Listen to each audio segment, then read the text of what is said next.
Podemos? Então, continuando, aqui nas declarações. E aí, em seguida, a gente consegue ver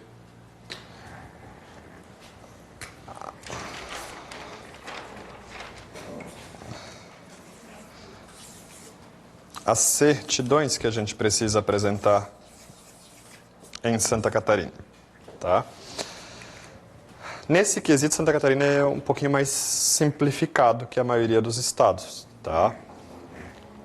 A gente não tem a obrigatoriedade de apresentar certidões de distribuidores judiciais, certidões de protesto, essas certidões que muitos estados têm como obrigatórias, tá?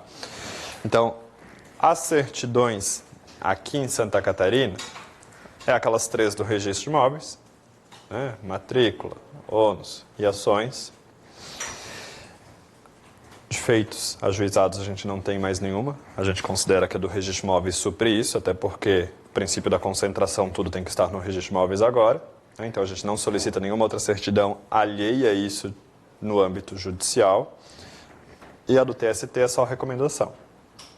Tá? Então, a matrícula, ônus e ações. Né? As 3 do registro de imóveis. A do TST, né, é a recomendação de se deixar claro para as partes que elas têm a possibilidade de pedir, mas não está obrigatório também constar a certidão. Então a gente não trabalha com mais nenhuma outra certidão, de feitos cíveis, feitos criminais, justiça federal, justiça sei lá, a gente não tem nada disso aqui. Né? E eu até acho que caminha no sentido certo, considerando que o princípio da concentração tem que estar na matrícula. Não é possível a gente conseguir certidões de todos os distribuidores do país para saber onde a pessoa tem alguma ação contra... o vendedor tem alguma ação contra ele. Até por isso que veio a lei lá de 2015 dizendo que tudo tem que estar no registro de imóveis, senão não pode ser oponível contra o terceiro adquirente de boa-fé. Né? Então, por isso a gente tem bem limitado essa questão. Nas de débitos, a mesma coisa. Né? A gente solicita certidões de débitos que estão legalmente previstas. A gente não tem aquela interpretação extensiva de que sempre tem que trazer todos os negativos de débitos de todos os lugares. Isso não existe. Tá? Então, dentro das de débitos, se for o caso do imóvel rural, né, a gente viu as situações do ITR, que o ITR, ou a certidão negativa, ou comprovação de pagamento dos últimos 5 anos, ou menos de 200 hectares, a mera declaração é suficiente. Né? E aí o ITR sempre vem o CCIR de brinde também, né? Não são documentos idênticos, mas as duas precisam ser apresentadas. E ela não pode ser dispensada. Né?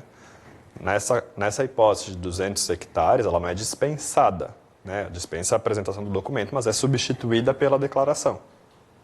Né? Diferente de quando é municipal, a do IPTU.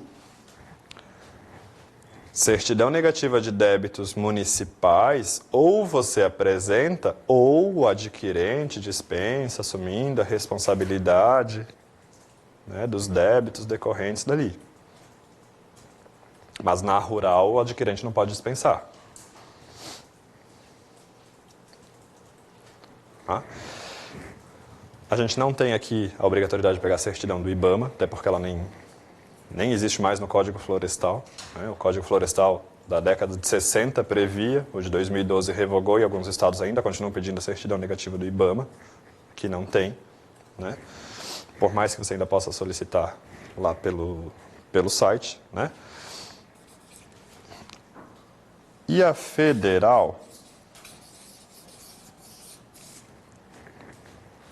quando for contribuinte da Previdência. A gente tinha da Seguridade Social e a da Previdência, né? E os débitos relativos à Receita Federal e tributos federais. Hoje elas foram unificadas em uma coisa só. Né? Então é uma certidão só, e só é exigível quando a pessoa de fato é contribuinte da Previdência.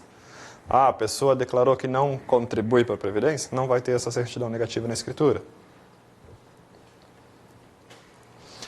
Se atentem lá para o regulamento disso, né, que às vezes ela é dispensável ainda quando for contribuinte. Né?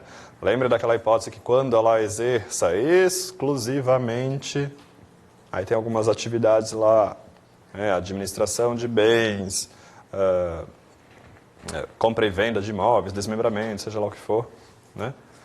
Ela dispensa a apresentação dessa certidão negativa, né? Ainda sendo contribuinte da Previdência Social. Tá? Estadual a gente não pede em nenhuma transação, né? Salvo os inventários, a gente não pede certidão negativa de débitos estaduais, né? E fica nesse âmbito aqui tão somente. O que temos também é a do condomínio.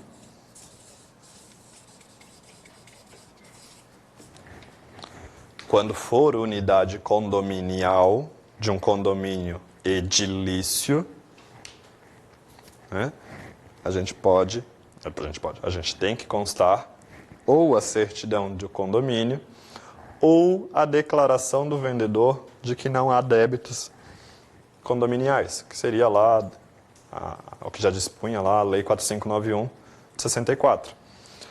Só tomem isso daí, vocês vão encontrar, deixa eu ver, lá no inciso 7 do 802, tá?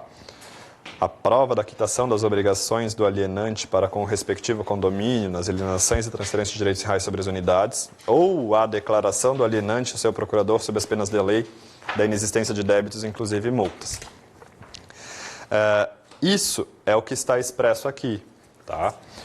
Na prática, a gente já tem bem consolidado que o Código Civil já determinou que essas dívidas são propter rem, e se a unidade é alienada e tiver dívidas, o adquirente assume, né? Então, se o Código Civil previu que quem adquire assume as dívidas, é porque ele entende que dá para fazer com a pessoa dispensando e assumindo o encargo como se fosse a municipal, né?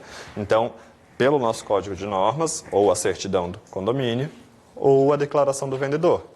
A gente tem bem sedimentado que o comprador poderia assumir esses encargos porque é dívida propter rem e isso não torna o imóvel inalienável. A dívida de condomínio não tornaria indisponível o imóvel, né? E ali o inciso 8 e o 9, somente quando for aplicável de fato os dados constantes do alvará, quando a escritura decorrer de autorização judicial e aos valores individuais dos imóveis quando envolverem atribuição de propriedade, né? Lá no 5 e 6, saibam que isso daí virou uma certidão negativa só, da Seguridade da Previdência. E os outros a gente já trabalhou, né? Quantas certidões, ok? Aos impostos, ou o que se paga, né, em Santa Catarina.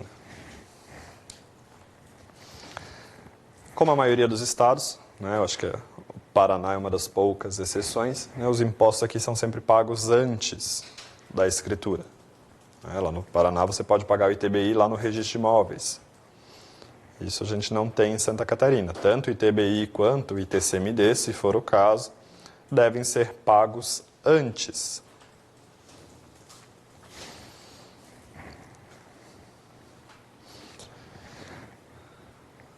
Eu não cheguei a confirmar se lá na parte de tributário tem a lei do ITCMD de Santa Catarina. Tá?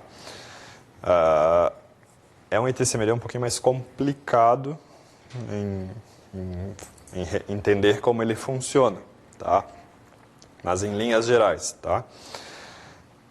Se ele for parcelado, o que nos interessa saber aqui, se ele for parcelado, basta pagar a primeira parcela antes da escritura. Você não precisa pagar inteiro.